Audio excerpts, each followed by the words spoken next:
had a quarrel with Karunanidhi on this. He said, no, Tamil is pure, separate, different. So I told him, your name Karunanidhi itself is Sanskrit. Karunanidhi.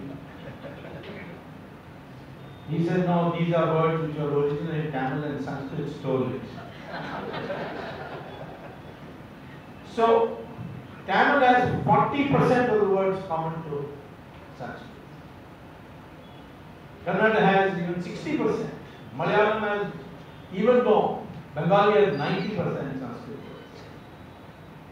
Gujarati and so on. So, we need now to develop an interstate communication. Not everybody has to learn Sanskrit. And you don't have to learn Sanskrit, you don't have to impose Sanskrit right away. Hindi is now being spoken in most parts of India.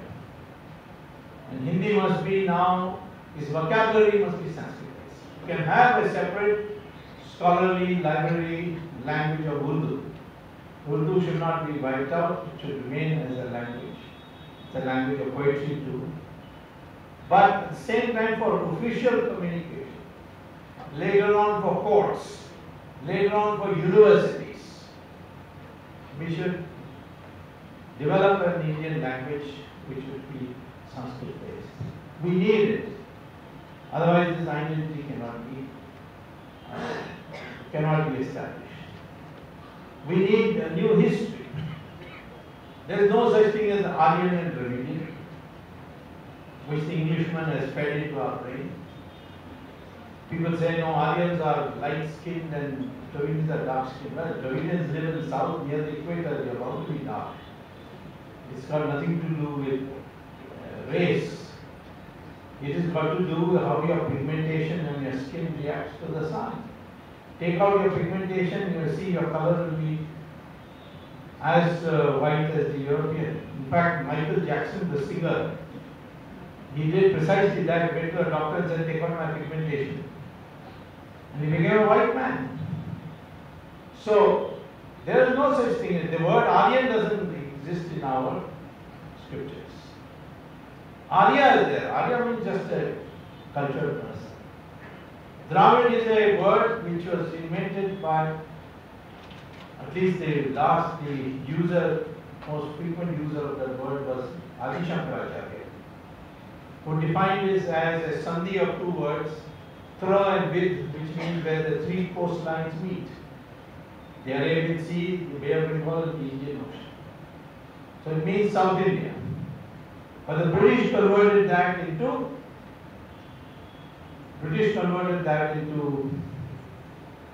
a Aryan Dravidian two communities. That the Dravidians were ruling India, and then the Aryans came from Khyber Pass and drove the Dravidian south. This bogus theory is still being taught. I hope that the BJP government will burn all these books and try to have new textbooks written. Because these were created by the British and they just carried it forward. I am not against English. English is an international language. No thanks to the British. Thanks all to the Americans. And the Americans not adopted English instead of German. I think in Pennsylvania when they were deciding the Constitution, I learned, I don't know whether I'm right, that there was a choice whether Americans should speak German as an official language or English, and it was by one vote that it became English. And because the Americans today, English has become international language. But we need that language. It's a library language. Somebody has to learn. But I would think that we need this. So, correct history, a language for communication amongst all of us for future generations. I'm not saying this should happen right away. Nor can it happen right away. The Chinese also imposed, Chinese have 20 languages, orally speaking languages. The written language is the same. But that there are still areas where the Goyu or the Mandarin is not spoken. It takes time and it will take time. But I think this is required to meet that challenge. Because if we are divided amongst ourselves, then we are no match for this fierce movement that will come from the East, with a one-track mind.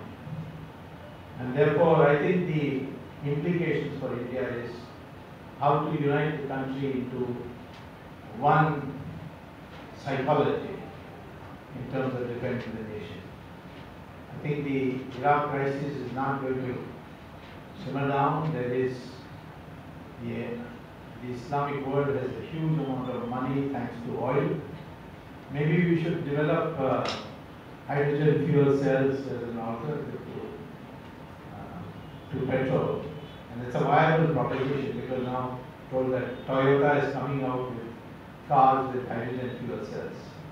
We should, I think, one of the strategies should be to find an alternative to petrol and diesel, and that could be through the hydrogen fuel cells, which are really batteries. So, to meet this challenge of Iraq, it has deep implications for the unity of India. We have to see how we can bind our people together and propagate concepts by which we can all become one. This, in short, is what I was